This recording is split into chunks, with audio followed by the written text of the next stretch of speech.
केते नरपति केते जे शिल्पी गढ़िले कीर्ति राजी किए भौमकर किए सोमवंशी किए बागंग देशी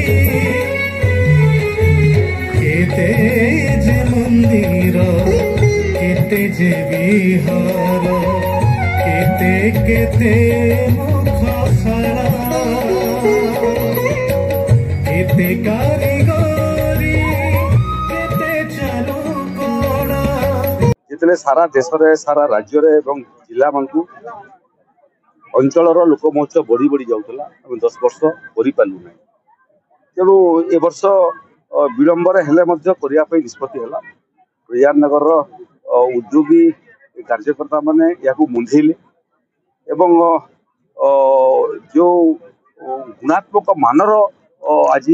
2 दिन हम मु देखुची भिन्न जिलार लोक महोत्सव गुणात्मक मान छोट हो एते हजार हजार लोक पूरा पड़िया पिक पूरी लोक सुविधा देखा सब जगह एलसीडी लगी 2 किलोमीटर 3 किलोमीटर दूर में लोक एलसीडी देखुं ओडिशार विभिन्न जिलूर सुनामधन्य कलाकार मैंने आसिक कला प्रदर्शन करू आज यहाँ आरंभ मात्र 10 वर्ष पर आगामी वर्ष मान ये लोक महोत्सव चलो यार काया बढ़ी बढ़ी जीव यार गुणात्मक मान बढ़ी बढ़ी जीव आज ओडिशार समस्त जिलूर मोटामोटी कलाकार मैंने आई आग आसंता वर्ष प्रयास करूँ आम भारत वर्षर विभिन्न राज्य